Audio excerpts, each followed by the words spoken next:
Olá, eu sou Edilson, irei apresentar o trabalho intitulado Utilização de um modelo matemático e computacional para determinar o volume elementar representativo em imagens tomográficas de solo em 2D e 3D. Mas o que é volume elementar representativo? Na literatura podemos encontrar que é a relação que há entre o volume de amostras do atributo a ser pesquisado e a variabilidade dos parâmetros avaliados, ou também como o volume da amostra que contém uma representação máxima de variações e proporções presentes no sistema. Com base nesse entendimento, nesse trabalho foi investigado o atributo de porosidade, ok? Com isso também utilizamos imagens tomográficas de solo de raio-x, ou gama, que foram utilizadas para extrair essas imagens e gerar várias fatias, vários slices com essas imagens de solo tomografada. TC no solo pode mensurar em uma escala de resolução milimétrica a densidade, a porosidade, a dinâmica do movimento da água e compactação dos solos, conforme Crestana, Mascarenhas, Posimuccelli e Naime. Caracterizar os atributos de solo como drenagem da água, erosão, compactação, germinação, densidade dos poros e, significativamente, permite a aquisição de dados em um curto espaço de tempo e preserva as amostras, principalmente preserva as amostras, ou seja, esse dado pode ser reutilizado. É um tipo de abordagem não invasiva, ok? Então esse trabalho teve como objetivo realizar a visualização espacial dos atributos físicos do solo, neste caso a porosidade, e a determinação do volume elementar representativo da rede de poros com o novo modelo matemático computacional. As imagens tomográficas, elas foram obtidas, elas foram estudadas e obtidas de amostras de solo localizadas na Fazenda de Ensino e Pesquisa da Universidade Estadual Paulista, Júlio de Mesquita Filho, a Unesp, lá na cidade de Silvíria, no Mato Grosso do Sul, Brasil, à margem direita do rio Paraná. Foram 6 tipos de solo: o tipo A, mata nativa brasileira, NF, tipo B, solo recuperado 1, RS, solo recuperado 2, G, solo degradado, D, e solo de pastagem recuperada, RP, e F, solo de pastagem degradada, DP, enfatizando que foram dados reais, não artificiais, ou seja, as amostras foram coletadas e passadas pela tomografia computadorizada. Materiais e métodos. Após essa obtenção e realizado o processo de tomografia, essas imagens passaram por um processo de limerização e seleção da região de interesse. No processo de limerização foi utilizado o método de Otsu. Para quê? Porque é importante isolar os atributos de interesse em uma imagem, ou seja, selecionando um arroy, foi selecionado um arroy do centro da amostra de solo de 252 pixels nas imagens em 2D e 256 pixels cúbicos em imagens 3D, ok?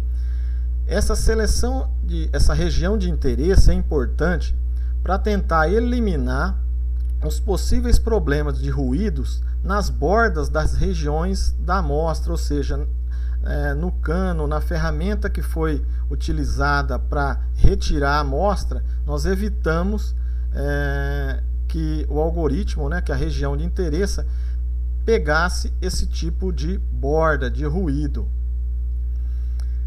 Pois bem, para um método comparativo, é sabido que existe imagens de porosidade existe porosidade total conhecida. Para tanto, nós geramos uma amostra que pudesse ser utilizada como comparativo para os métodos utilizados, né? Ou seja, qual foi o método então? Utilizamos empacotamento de esferas em espaço n dimensionais, tanto para 3D quanto para 2D. No caso do 2D, empacotamento de círculos. No caso do 3D, empacotamento de esferas. Quando empacotamos para círculos, a densidade é 0,9, né? E para esferas 0,74. Com isso, nós sabemos a densidade, logo temos a porosidade. Quais foram os outros métodos comparativos? O método de seleção de 5 subamostras. Nesse método, foram extraídas 5 subamostras das suas respectivas posições na imagem: canto superior direito, canto inferior direito, canto superior esquerdo e uma subamostra central, conforme Fernandes, Apoloni e Fernandes em 2012. Outro método, método de seleção de amostragem exaustivo. Como o próprio nome já diz, é um método que analisa todas as partes da imagem, ou seja, é uma técnica extremamente custosa. Nesse trabalho, né, nós utilizamos a sliding box com bordas, ou seja, o pixel inicial e final foi calculado com base no raio da caixa a ser calculada, e aí ele vai passando andando pixel a pixel, caixa por caixa, tornando um processo extremamente exaustivo e custoso, né? Então chegamos no nosso método proposto, método Octree, né, para 3 dimensões. O Octree é uma derivação do método Quadtree para imagens de 2 dimensões. E como funciona? A matriz é decomposta, né, em 8 cubos regulares em cada decomposição, ou seja, decomponho o cubo em 8, passo para esse subcubo, decomponho em 8, até chegar ao final, até o último cubo, ou a característica desejada. Quais foram os resultados observados? Para verificar se o método, se o algoritmo desenhado estava batendo com o valor da porosidade conhecida, no caso do empacotamento de círculos, né, em 2D, com densidade conhecida de 0,9069, a porosidade foi de 0,0931, ou seja, conseguimos verificar que o algoritmo desenhado e elaborado bateu com o resultado da literatura, ou seja, o algoritmo está correto. Para tanto, passamos para as nossas imagens tomográficas. Como podemos verificar nesse slide, no solo de floresta nativa de Cerrado, ele foi decompondo, e no nosso blockspot à direita, né, ele conseguiu uma porosidade de 0,2713, e no nosso blockspot à direita podemos observar que há uma pouca variabilidade nas nossas caixas, começa a diminuir um pouco a variabilidade dos dados com caixas de 64 pixels, ok? Vamos ver agora imagens, esses dados analisados com imagens 3D utilizando o Octree. Solo de floresta nativa do Cerrado, de novo, nas caixas de 64, nós podemos observar uma diminuição da variabilidade. E aqui nós temos um solo degradado também, ó, 64, com 0,4058. Com base nisso, nós chegamos a detectar que caixas de 64 pixels ou 384 micrômetros podem representar o volume elementar representativo no caso da porosidade.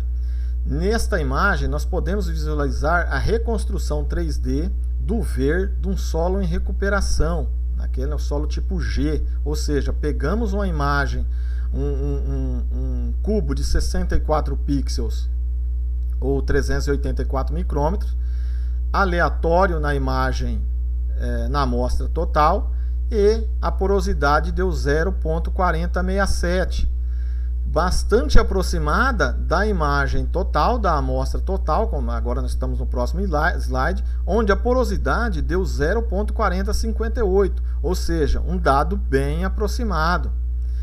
Então podemos concluir que o modelo proposto, tanto para a imagem TC em Z2 ou Z3, foi possível identificar que nas amostras de solo a porosidade não sofreu muita alteração para as caixas e ou quadrantes com os lados superiores que 64 pixels e ou 384 micrômetros, apresentando valores relativamente constantes em cada subárea e ou subvolume analisado.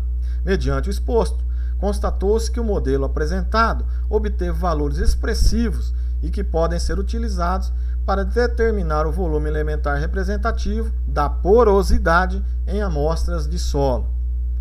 Bom, pessoal, é isso. Agradeço a atenção e fico à disposição nessa mídia.